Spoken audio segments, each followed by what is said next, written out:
Welcome to the Purple Party known as Purple Nerd Channel, home for all those who geek out on all things Prince related. One Night Alone was released on May 14, 2002, exclusively to members of Prince's website MPG Music Club.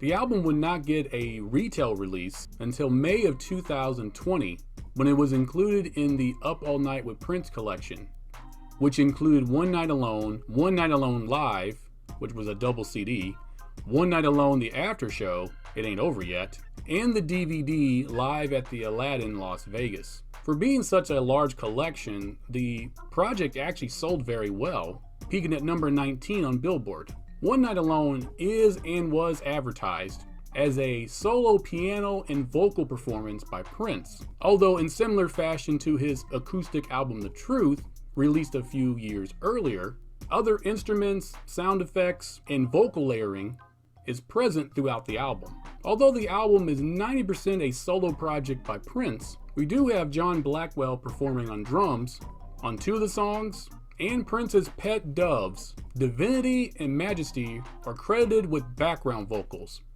Yes, Prince's doves are credited with background vocals. You did not mishear that.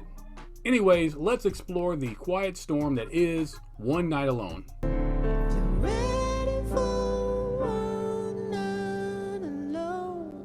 With a haunting tingle of the piano, Prince is at the peak of his eroticism as he addresses and undresses his lady for this particular evening with a very sexy questionnaire. Next is You're Gonna See Me. You're gonna see me. In the song, we find Prince not doing well sleeping alone, missing his lady and wanting to see her in person, or at the very least, hear her voice via a phone call. Prince would completely rework this song in 2008, including it on the album Minneapolis Sound, released in 2009. I personally enjoy the piano-focused version of this song better that we get on this album than I do the version we get on Minneapolis Sound.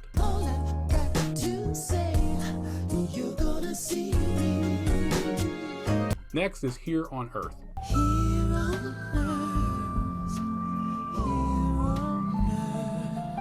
We take a very dark turn on this album with this song, as the narrator is describing himself violently attacking his lady, only for him to wake up and realize that it was a horrible nightmare. He then rolls over and holds his lady tight as he falls back asleep. Next is A Case of You. I could dream a case of you. This is a cover of Joni Mitchell's classic song of the same name, featured on her album Blue, released in 1971. Joni is such a superb songwriter, using drunken states of consciousness to describe never getting enough of someone's love.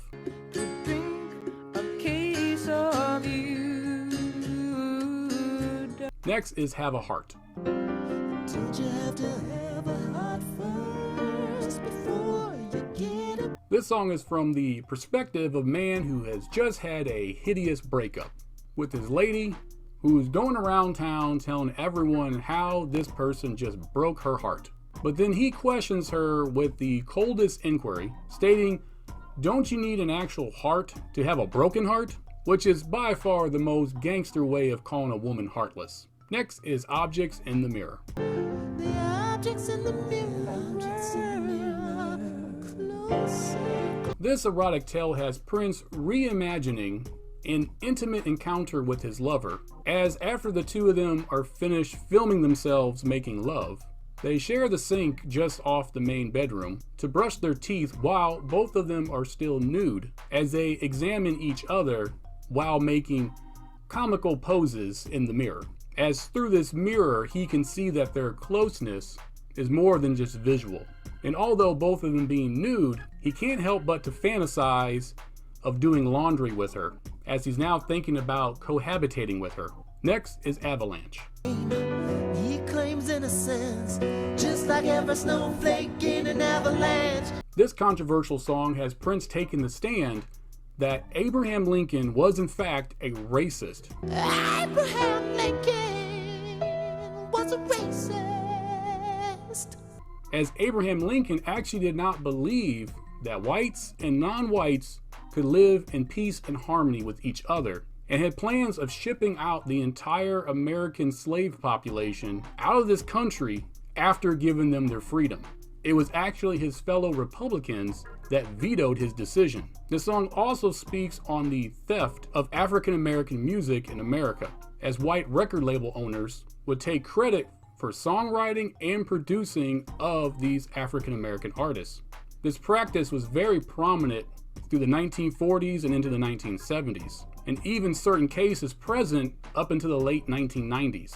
The metaphor for the snowflakes in an avalanche claiming innocence speaks on the fact that many white Americans claim innocence as they did not participate in violent acts against their fellow African Americans, but they also are guilty because they did look the other way instead of standing up for their fellow African Americans.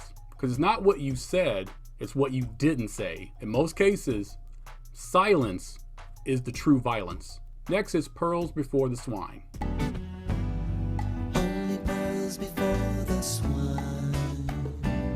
This song takes its title from the Bible, specifically Matthew 7:6. As in biblical times, dogs and pigs were looked at as foul, unclean animals. In the song, Prince metaphorically speaks, "I'm not giving your best to those that don't deserve you." Next is Young and Beautiful.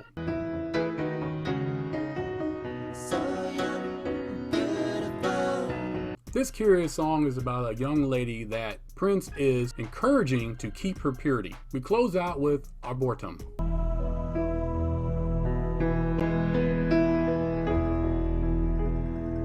This instrumental closes out the album beautifully. Apparently, Arboretum is a fancy school word for a lush garden. This album has grown on me the most of all of Prince's albums. It's beautiful, daring, dark, and slightly odd at times, making for an extraordinary musical experience. Thank you for joining me on this episode. Please like and share this video. And as always, if you don't mind, please subscribe to the channel. It really does help the channel grow. And if you got a moment, go ahead and check out my Patreon page. I will have a link to that in the description down below. I will see you in the next episode where I explore Prince in a different media outside of music and movies. And until that next episode, I wish you heaven.